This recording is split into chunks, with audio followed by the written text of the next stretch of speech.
అదేదో మన గుండె అయింది, లలిత జ్యువెలర్స్ అయింది ఒకటి ఉంటుంది కదా, డబ్బులు ఊరికే రావని. అట్లాగే భూములు ఊరికే రావు.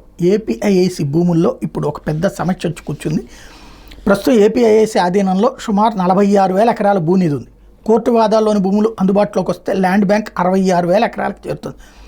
పెట్టుబడులను ఆకర్షించాలంటే పబ్లిక్ ప్రైవేట్ భాగస్వామ్యం ఇందులో ఒకటి ముఖ్యం. పబ్లిక్ ప్రైవేట్ ప్రజల భాగస్వామ్యం విధానంలో పారిశ్రామిక పార్కులను అభివృద్ధి చేయాలన్నటువంటిది ఇక్కడ చంద్రబాబు ప్రభుత్వపు ఆలోచన. అయితే ఆ భూములలో 20,000 ఎకరాల వరకు అంతకుముందు కేటాయించున్నారు.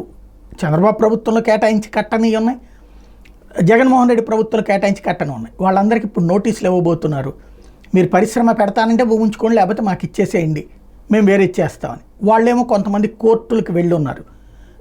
అందులో చంద్రబాబు టైంలో భూములు కేటాయించబడి జగన్ హయాంలో రద్దు చేస్తానన్న వాటి మీద వేసిన కేసులు అయితే ఇప్పుడు విత్డ్రా చేసుకోవడానికి అవకాశం, వాళ్ళని ఇమ్మీడియట్గా ఇండస్ట్రీస్ పెట్టమని చెప్పి ప్రభుత్వం చెప్తుంది. అదే సమయంలో జగన్ హయాంలో కేటాయించబడి భూములు పరిశ్రమలు పెట్టని వాళ్ళకి మీరు పరిశ్రమ పెడతారా, లేకపోతే కనుక ఇమ్మీడియట్గా ఆ భూమిని హ్యాండ్ ఓవర్ చేస్తారా అన్నట్టు హెచ్చరిక జారీ చేయబోతుంది. రాబోయేటటువంటి రోజుల్లో ఈ వ్యవహారాలకు సంబంధించి క్లియర్ అయితే 20,000 ఎకరాలు అదనంగా టోటల్గా 66,000 ఎకరాలు ఉంది. అంటే ఆయా పారిశ్రామిక వాడలు ఇప్పటికే మనకు సెమీ కండక్టర్ చిప్స్ తయారీ దగ్గర నుంచి అనేక మ్యానుఫ్యాక్చరింగ్ సెక్టార్లు ఆంధ్రప్రదేశ్కి రావడానికి సిద్ధపడుతున్నటువంటి వేళ మంచి పరిణామం.